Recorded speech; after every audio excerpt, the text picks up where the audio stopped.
Hello, and welcome to Pride and Prejudice. Wait, no, that's not right. Welcome to Piper's Paraphrases. I'm Professor Pipes, and today I'm discussing Pride and Prejudice by Jane Austen. Specifically, chapters 35 to 42, which is also the end of part 2, chapters 12 through 19. Let's start with a bit of a review.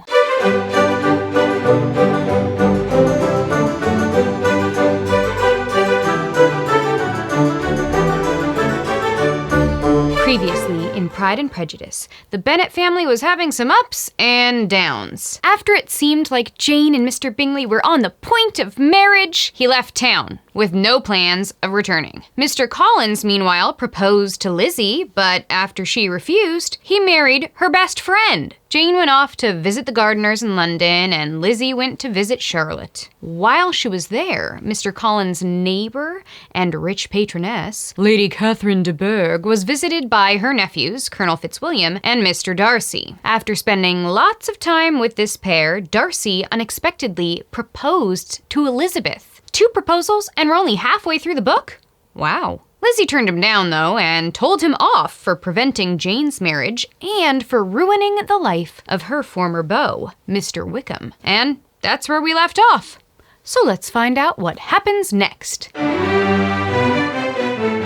day after Mr. Darcy's proposal, Elizabeth goes for a walk and runs into Darcy. Awkward. He hands her a letter and leaves. And oh boy, does that letter have news. Darcy doesn't start off great since he's rather unapologetic about his involvement with Jane and Bingley's relationship, but then he does explain his reasons for separating them. He states that while he could tell his best friend had fallen in love with Jane, it seemed like she wasn't particularly interested in him, acting equally sweet and kind to everyone. That's just who she is, Darcy. Of course you wouldn't understand. Jane's apparent disinterest, coupled with her family's inappropriate behavior, convinced Darcy that he needed to protect his best friend from heartbreak. So he told Bingley that he felt that Jane didn't love him, encouraged him to stay away from Netherfield, and then didn't inform him about her presence in London.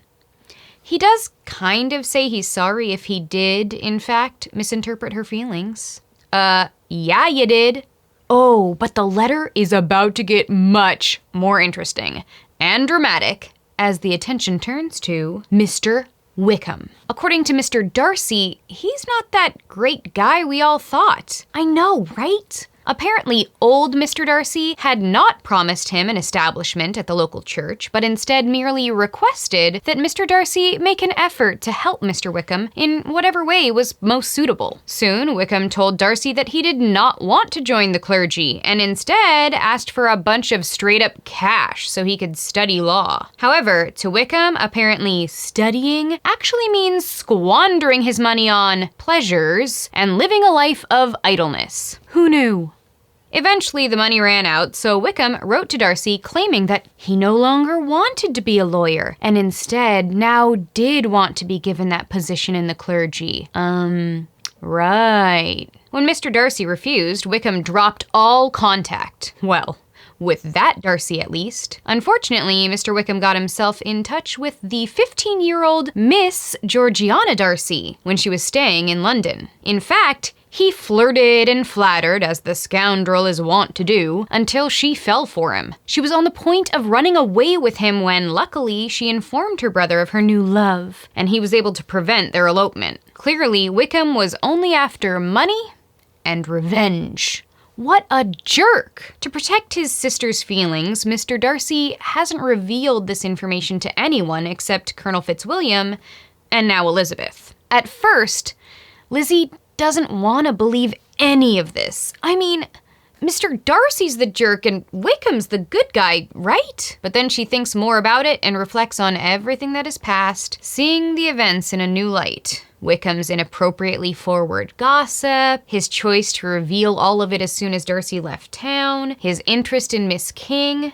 Oh, but what about Jane? Elizabeth does recall how inappropriately her family behaved and remembers Jane's quiet, sweet temper. In fact, Charlotte Lucas had warned Elizabeth that Jane should show more affection, since Bingley might not pick up on her subtle clues. Pretty soon, Lizzy realizes she'd been entirely deceived about both men. Wah wah.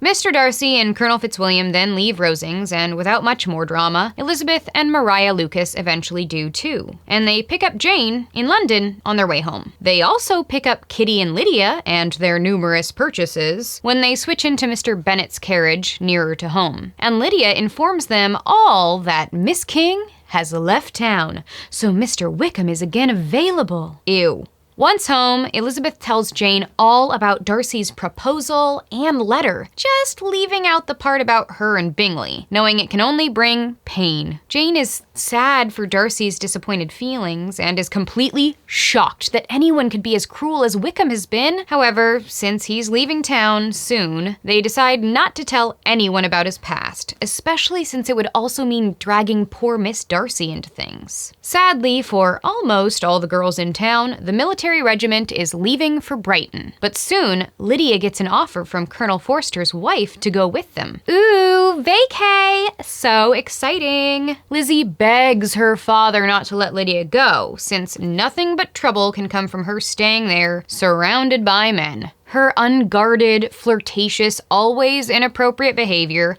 could ruin her reputation forever, as well as the reputations of the rest of the family. Obviously, Lizzie's thinking about how that and her family's behavior have already affected Jane. However, Mr. Bennet doesn't listen. Soon, Wickham visits the family and talks with Lizzy, who drops some subtle hints that she's learned the truth about Darcy. Then the regiment and Lydia head out. Eventually, Lizzy leaves for the summer trip she had planned with the Gardiners. No, not that kind of gardener, Cooper. Anyway, they end up in Derbyshire, near Mr. Darcy's estate, Pemberley. Mrs. Gardiner really does want to tour the mansion and grounds, but Lizzy is unsurprisingly anxious. However, after she hears that Darcy is not at home, she says okay, and part 2 ends with Lizzy about to go see the home and life that she turned down. This section of the book is filled with revelations about characters whom we thought we knew. As Lizzy learns the truth about Wickham, so do we. She discovers that his charismatic behavior was a perfect disguise, since everyone wants to listen to and believe someone they like, and he sure was likable. This friendly attitude allowed him to trick and manipulate not only Elizabeth, but Miss King, Mr. Darcy's father, and Georgiana Darcy, providing Wickham with attention, pity, and most of all, money. We see that his motivations have almost exclusively been, as Jane Austen would say, mercenary, or concerned with making money at the expense of ethics. Meanwhile, Mr. Darcy's cold formality hid his more ethical behavior, his kindness, and his thoughtfulness. Darcy stated before that he does not open up to strangers easily, so that, coupled with the fact that he kept his sister's behavior secret, meant that everyone assumed he was in the wrong, that he was the bad guy. But now, even if we still don't love his past behavior, we can at least understand it, and understand him. His motivation has always been to protect the people he cares about. He protected Georgiana's feelings and reputation. He protected Bingley from a broken heart. Overall, Lizzy has learned that first impressions are not always correct. These chapters represent a large shift in 2 of our biggest themes, Pride and Prejudice. This is, in large part, the result of those character realizations. Finding out the truth has made Elizabeth recognize her own faults. She realizes that she had been blind, partial, prejudiced, absurd. About time, girl. I've been saying that for weeks. She accepts that her vanity and pride had been wounded by Darcy and flattered by Wickham, which caused her prejudices against and for each of them respectively. And by accepting this, she can begin to let go of those prejudices. Even though she still doesn't regret turning Mr. Darcy down, over time, his disappointed feelings became the object of compassion. His attachment excited gratitude. His general character, respect. She realizes that he is a good sort of man, and she was just flat out wrong about him. Meanwhile, Mr. Darcy's abominable pride seems to be falling away as well. I mean, it was probably hit pretty hard when Elizabeth turned him down when he proposed, but then he makes the choice to reveal unflattering information about his family to her. Information that he knows would make people judge him and his sister, and that he had previously been too proud to admit. So Darcy's pride caused Lizzy's prejudice, which then caused the breakdown of Darcy's pride, which then caused the breakdown of Lizzy's prejudice. That's a little confusing. Let's move on. Next up is class. In this section, we are yet again exposed to the ridiculous behavior of the very upper class Lady Catherine de Bourgh. But it's nothing more than the usual that we would expect from her. General judginess, self-congratulation, ordering others about. She even tries to prevent Elizabeth from leaving simply by saying that she expected her to stay longer. However, I want to talk about the expectations that go along with the classes and how they impact people. Mr. Darcy has been living his whole life in the box created by his class. It seems that much of his stuffy behavior is the result of expectations laid upon the upper classes, or that he laid upon himself. He thinks he has to behave a certain way because that's what's expected of him. And we saw this in the awkwardness of his proposal. He's caught between his love for Elizabeth and his concern that loving her is somehow wrong because of her class. Yes, that may seem pompous, but it's also kind of sad and limiting. Mr. Wickham, meanwhile, wants all the monetary benefits of being upper class, but is not inhibited by the need to keep up appearances. So the two men kind of trade off the benefits and struggles of class, with one having all the money, but also all the pressure, and the other getting all the freedom, but none of the cash. Finally, I want to talk about courtship. We're still seeing the effects of Jane and Bingley's love affair. Darcy admits that Bingley wasn't over her yet when they were both in London, and Elizabeth sees that Jane is still heartbroken, so she can't even reveal the rest of the contents of the letter for fear of hurting her more. We also, of course, see the result of Darcy's heartbreak. His letter shows evidence of respect for Elizabeth, but also a bit of resentment. We see love and loss, beneficence and bitterness. Should I do some more alliterations? No? Okay. I'll move on to a very different couple, Mr. and Mrs. Bennet. In chapter 42, it is revealed that Elizabeth's parents are not a very pleasing picture of conjugal felicity or domestic comfort. And this is because they didn't necessarily marry for love. Instead, Mr. Bennet was captivated by youth and beauty.